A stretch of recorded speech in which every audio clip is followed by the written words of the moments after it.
Bonjour, ici Patrick Pierrat, voici l'essentiel des nouvelles économiques et financières à connaître ce matin. La Réserve fédérale américaine, qu'on appelle communément la Fed, a décidé hier une 5e hausse de son taux directeur depuis le début de l'année. La hausse est de 0,75%. Elle porte ses taux à une fourchette de 3 à 3,25%. Ce n'est pas la dernière hausse. Elles vont continuer jusqu'à ce que le travail soit fait, a dit le président de la Fed, Jerome Powell.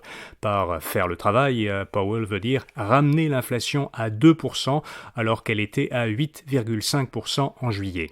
La Fed prévoit que ces taux pourraient monter jusqu'à 4,4% cette année et 4,6% l'an prochain, avant de redescendre à partir de 2024.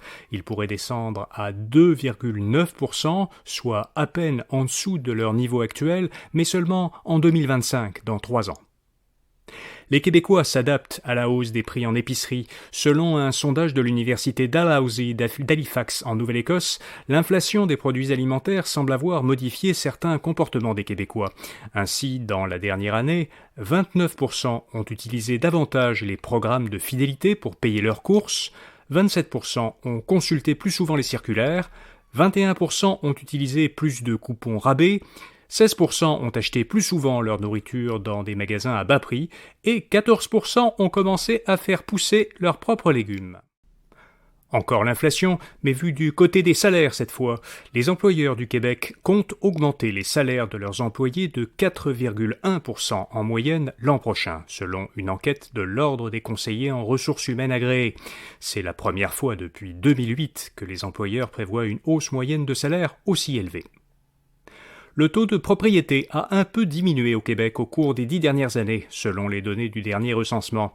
En 2011, 61,2% des ménages québécois possédaient leur logement. En 2021, la proportion était descendue à 59,9%. Spotify se lance sur le marché des livres audio.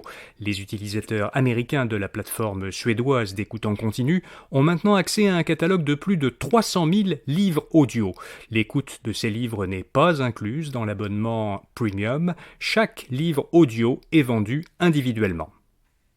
Enfin, la Banque de développement du Canada, la BDC, lance un programme de 500 millions de dollars pour les femmes en affaires. Ce programme s'appelle Excel, EXCE2LES, et il offre du financement et du soutien aux entreprises canadiennes dirigées par des femmes. La majorité du montant, soit 300 millions de dollars, alimentera un fonds d'investissement qui va investir dans des entreprises canadiennes, principalement en technologie et dirigées par des femmes. Voilà, vous savez l'essentiel. Pour un tour d'horizon plus complet de l'actualité, allez à infobref.com pour voir notre infolettre Infobref matin et à partir de 16h, Infobref soir. Vous pouvez bien sûr vous abonner pour recevoir gratuitement par courriel ces 2 infolettres quotidiennes. Je vous donne rendez-vous demain matin pour un autre bulletin audio Infobref Affaires. Bonne journée!